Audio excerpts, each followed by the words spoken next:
Hello दोस्तों।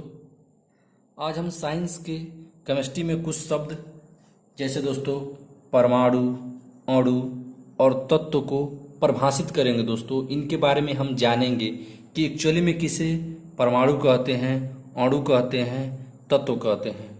दोस्तों यह बहुत पहले से ही परिभाषित किया जा चुका है। दोस्तों बहुत पहले ही इसे परिभाषित कर चुके हमारे भारत के ही दार्शनिक हुए।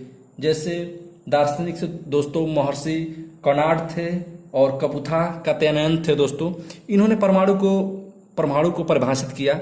दोस्तों परमाणु को दोस्तों अंग्रेजी में अणु कहते हैं। दोस्तों अणु एटम कहते हैं। दोस्तों एटम कहते हैं। दोस्तों एटम को बहुत पहले 500 ईस्वी पूर्व में दोस्तों महर्षि कर्नाड तथा एक और दार्शनिक थे। दोस्तों ये लोग दार्शनिक थे दोस्तों, जैसे कपुथा कात्यायन थे। दोस्तों इन्होंने बताया कि परमाणु वह सूक्ष्मतम कण है। दोस्तों वह सूक्ष्मतम कण है। जैसे दोस्तों उदाहरण लेते हैं, हम आपको समझाने की कोशिश करते हैं। जैसे दोस्तों एक ये जल की बूंद है। सोचिएगा दोस्तों एक जल की बूंद है। इस एक जल की बूंद में दोस्तों करोड़ों एटम है। दोस्तों करोड़ों एटम। देखिए दोस्तों एक जल की बूंद है, इसमें से महर्षि कर्नाड कहे कि इसके छोटे छोटे टुकड़े करते जाइए, इसमें से बहुत छोटे छोटे टुकड़े करते जाइए। जैसे एक छोटा सा टुकड़ा हुआ, बहुत छोटे छोटे टुकड़े करते जाइए। इनके इतने छोटे छोटे टुकड़े करिए कि इनका अंतिम टुकड़ा विभाजित न विभाजित हो। दोस्तों इनका अंतिम टुकड़ा दोस्तों जल के जो छोटे जल के एक बूंद होते हैं उनमें से किसी भी पदार्थ के, दोस्तों जल ही के नहीं, हम एक वाटर की बूंद लिए हैं। दोस्तों ये एक वाटर है, वाटर की एक बूंद है।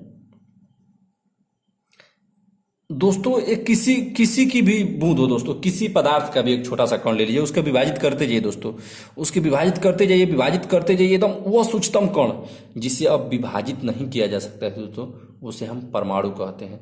दोस्तों महर्षि कर्नाड साहब कहे इसे परमाणु कहते हैं। दोस्तों और ग्रीक दार्शनिक भी हुए। ग्रीक दार्शनिक ने भी बताए थे। जैसे ग्रीक दार्शनिक थे दोस्तों डेमोक्रिटस थे और ल्यूसिपस थे। दोस्तों इन्होंने भी इस परिभाषा का, इस परमाणु को समर्थन किया कि हाँ इसे ही हम एटम कहते हैं। दोस्तों परमाणु कहते हैं। लेकिन दोस्तों ये दार्शनिक थे। दार्शनिक लोग बस अपने सिद्ध से अपने ही विचारों से, विमर्श से, सोच से, समझ से बताते थे, वही कहते थे। लेकिन दोस्तों इनके पास कोई प्रूफ नहीं था। बाद में चल के हमारे डाल्टन साहब आए। डाल्टन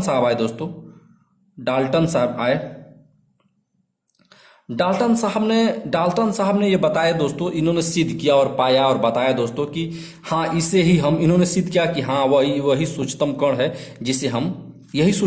जिसे हम एटम कहते हैं। दोस्तों एटम कहते हैं, परमाणु कहते हैं। दोस्तों तो इन्होंने एक और चीज परिभाषा सिद्ध किया। देखिए दोस्तों जैसे ये हाइड्रोजन हुआ, इन्होंने हाइड्रोजन के एक एटम को, दोस्तों ये हाइड्रोजन का एक एटम है। दोस्तों एक परमाणु है। दोस्तों इन्होंने एक परमाणु की त्रिज्या की कल्पना की। दोस्तों त्रिज्या के बारे में बताया तो इन्होंने बताया कि इसकी त्रिज्या 10⁻⁻10 मीटर होती है। दोस्तों त्रिज्या है। दोस्तों यह त्रिज्या है दोस्तों हाइड्रोजन के। दोस्तों हाइड्रोजन की एक एटम की त्रिज्या है दोस्तों 10⁻⁻10 मीटर। दोस्तों आप इसकी कल्पना भी नहीं कर सकते हैं कि कितना छोटा है। दोस्तों आप समझिए कि एटम किसे कहते हैं, किसी भी पदार्थ की वह सूक्ष्मतम कण जिसे आप उसके टुकड़े करते जाइए। दोस्तों जैसे टुकड़े किए गए, इसमें से एकदम छोटा कण निकले जिसे अब विभाजित नहीं किया जा सकता है। दोस्तों तो उसे हम परमाणु कहते हैं। लेकिन दोस्तों ये दार्शनिक साहब का और डाल्टन साहब का, और बाद में तो ये जो एटम है दोस्तों इसे विभाजित किया जा सका। आप लोग जानते होंगे जैसे इलेक्ट्रॉन में, प्रोटॉन में और न्यूट्रॉन में। दोस्तों लेकिन बाद में ये जे थॉमसन साहब पहले आए और इसके बारे में इन्होंने बताया और इसको विभाजित किया जा सकता है। दोस्तों इसके बारे में हम बाद में जानने की कोशिश करेंगे, लेकिन हम पहले इसको समझेंगे। दोस्तों विभाजित हुआ, लेकिन पहले इस तरह से विभाजित नहीं हुआ। लेकिन जैसे जैसे डेवलपमेंट हुई इसके परमाणु एटम के बारे में और हमारी केमिस्ट्री डेवलप हुई तो दोस्तों इसके बारे में और भी हमको जानकारी मिली। लेकिन ये 18वीं शताब्दी के दोस्तों अंत तक इतनी जानकारी नहीं थी। प्रारंभ में अंत तक जानकारी नहीं थी और अंत होते होते और 19वीं शताब्दी आते आते तक दोस्तों इसके बारे में कंफर्म हो गया।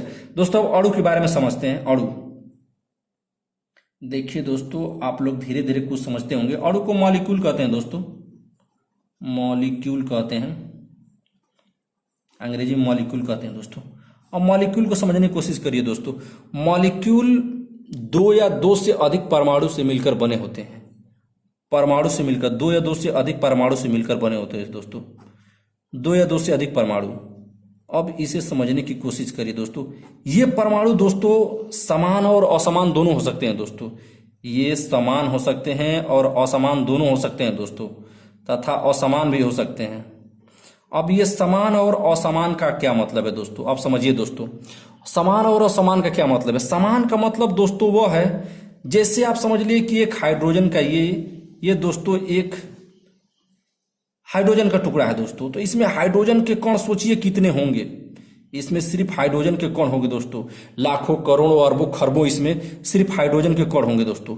तो ये हाइड्रोजन के कण है, इसमें एक ये दोस्तों ये बना है दोस्तों। तो इसमें हजारों दोस्तों करोड़ों हाइड्रोजन के एटम है दोस्तों। तो ये हजारों, दो या दो से अधिक एटम से मिलकर जो बने होते हैं उसे अणु कहते हैं।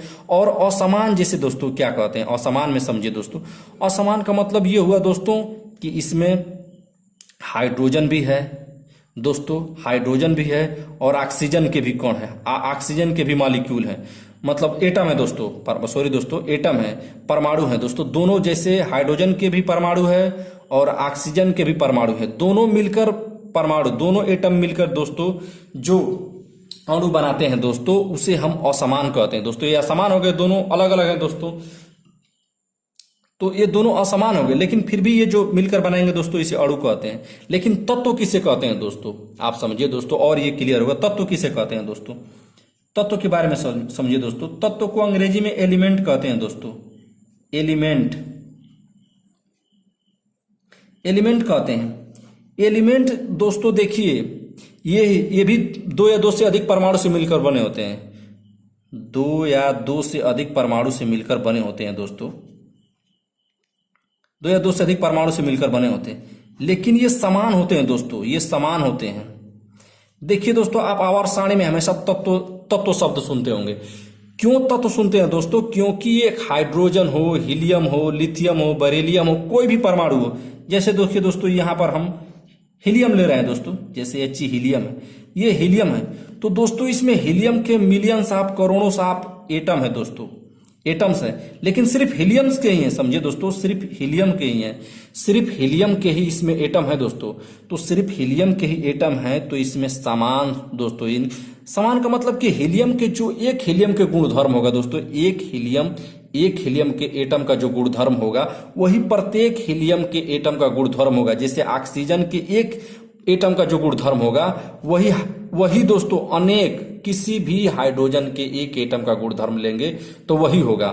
उसी तरह से हाइड्रोजन के भी एक एटम का जो गुणधर्म होगा वही प्रत्येक एटम का गुणधर्म होगा।